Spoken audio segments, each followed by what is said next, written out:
신약성경 에베소서 2장 3절에서 5절입니다. 성경은 우리는 죄와 허물로 죽었으며 본질상 진로의 자식이었다라고 말하고 있습니다. 이것이 바로 우리가 예수 믿기 전에 우리들의 모습이었습니다.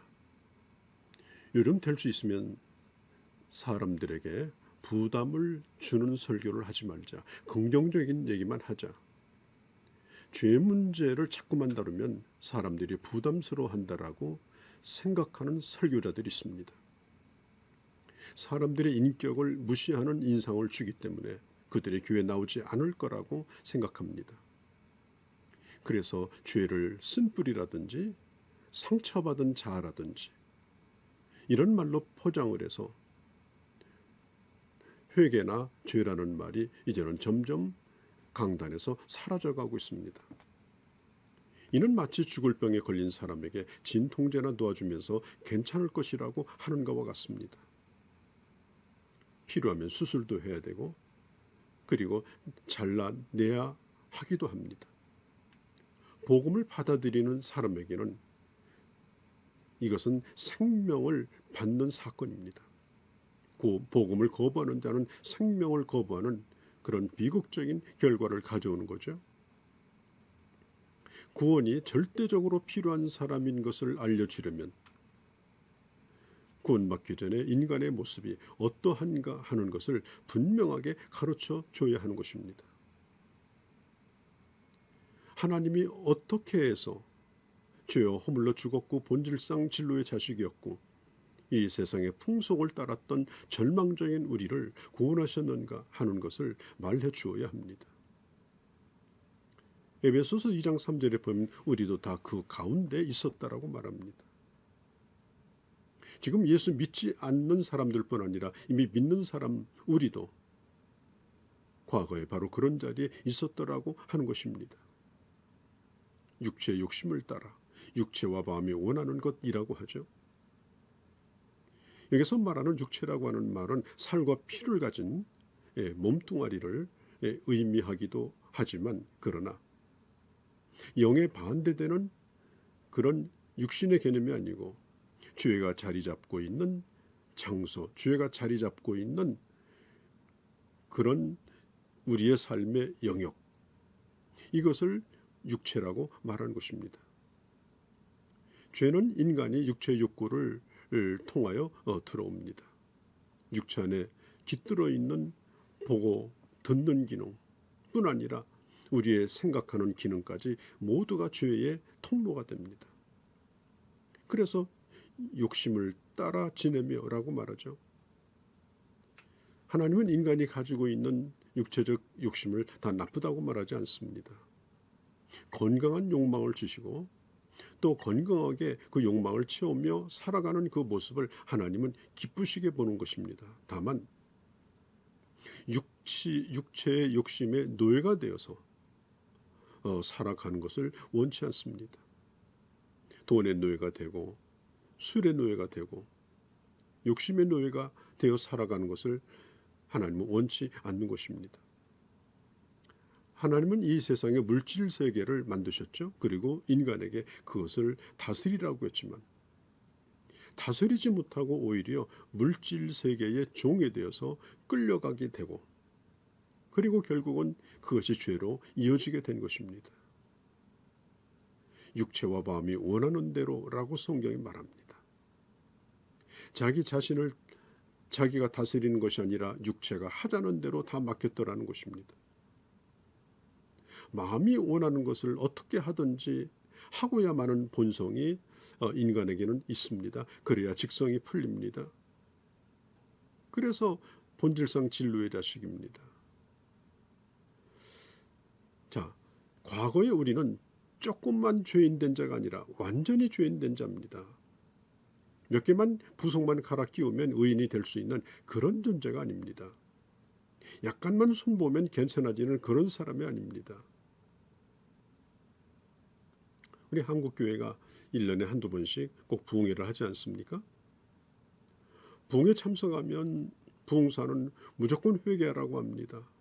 무엇을 회개해야 할지도 모른 채 회개하라고 하니까 무조건 눈물부터 흘립니다. 실컷 울고 집에 돌아가면 내가 이만큼 눈물을 흘렸으니까 나는 하나님 앞에 떳떳하다라고 생각하고 홀가분한 마음으로 돌아옵니다.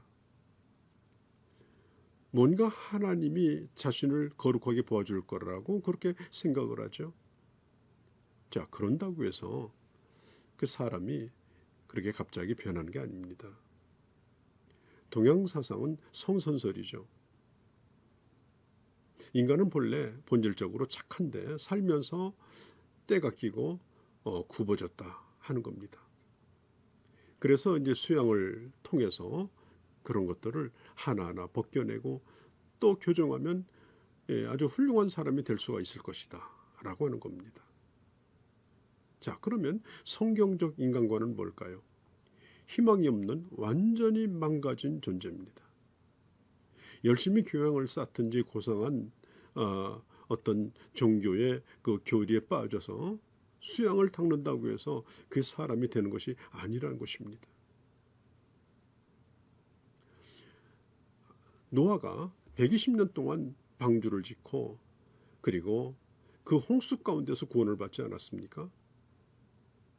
그러나 그는 곧바로 그 해에 농사를 지어서 포도주에 취하여 수치스러움을 드러내고 말았습니다. 심판에서 구원을 받은 노아일지라도 별 수 없이 본질상 진노에 자녀했다는 것입니다. 하나님은 다윗을 만나니 마음에 합한 자라고까지 다윗을 인정해 주었습니다. 그러나 다윗은 그의 연약함으로 말미암아 죄를 짓게 되어집니다. 아브라함은 믿음의 조상으로 불리우죠. 믿음의 아버지라고 불리웁니다. 그러나 아브라함은 자기의 여종을 첩으로 삼고 하나님의 약속을 어기고 말았습니다. 그리고 살 궁리만 하면서 자기 아내 사라를 누이 동생이라고 속였던 그런 전력이 있습니다. 솔로몬도 처음에는 1000번제를 드리는 그런 아주 성실함을 보여주었습니다. 그리고 하나님 앞에 네 소원이 뭐냐고 물을 때에 나는 하나님의 뜻대로 나라를 다스리는 그런 지혜로운 왕이 되기를 원한다라고 그렇게 말했습니다. 그러나 나중에 그는 말할 수 없는 육체적 쾌락에 빠져서 만일 전도서가 존재하지 않았다면 그는 구원받은 사람인지조차도 의심을 할 수밖에 없는 그런 모습을 보여주고 있습니다. 자, 우리 인간의 모습이 바로 이런 것입니다. 그래서 하나님이 없는 휴머니즘이라고 하는 것이 얼마나 허무한가 하는 것을 아셔야 합니다. 도둑을 잡다가 도둑이 다치면 그 도둑을 치료해 줍니다. 그래서 치료해서 유치장에 집어넣습니다. 지금 죽어서는 안 된다는 겁니다. 살아서 벌을 받으라는 것입니다. 벌을 받고 죽을 때가 되면 사형장에서 죽으라는 것입니다. 오늘 하나님이 없는 인간의 모습이 바로 오늘 이런 모습입니다. 살아 존재하는 것도 하나님의 형벌이요. 마지막 죽어서 영원한 하나님의 심판 가운데 가게 될 것입니다. 히브리서 9장 27절에 한 번 죽는 것은 사람에게 정하신 것이요 후에는 심판이 있으리라고 했습니다. 죽는 것은 기정사실입니다. 죽는 것이 확실한 만큼 하나님의 심판 앞에 서는 것도 기정사실입니다. 하나님의 심판과 지옥은 누구에게 주어지는 것일까요? 하나님 없이 일생을 살아가고 세상의 풍속을 쫓고 마귀를 따라가다가 끝까지 주님을 거부했던 그 사람, 그들은 영원한 하나님의 심판에 놓이게 되어지는 것입니다. 사랑하는 성도 여러분,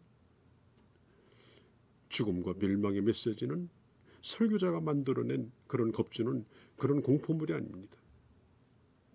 설교자는 단순히 하나님이 증거하신 사실만 증거합니다. 가감하지 아니하고 보고 들은 대로고 말할 뿐입니다. 죽음과 심판의 메시지는 인간의 자존심을 너무나 건드리는 메시지입니다. 그래서 이런 것들을 거부하기 위해서 갖가지로 노력을 했습니다.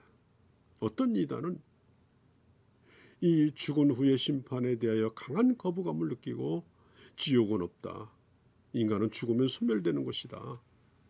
여호와의 증인 같은 이단은 그렇게 주장하죠. 지옥은 쓰레기 소각장이다라고 주장합니다. 성경은 분명히 말합니다. 모든 사람은 죄를 범하였으며 죄의 값은 사망입니다. 누구나 예외가 없습니다. 하나님의 진노를 피할 수가 없습니다. 그러나 이 피할 수 없는 진노를 받을 우리들에게 긍휼이 풍성하신 하나님께서 죽음의 자리에서, 멸망의 자리에서 생명을 주시고 영원한 구원을 우리에게 허락하여 주신 것입니다. 이것은 내 공로나 내 어떤 자격이나 행위가 아닙니다. 나를 예수 그리스도 안에서 사랑하신 하나님의 풍성한 사랑 때문인 것입니다.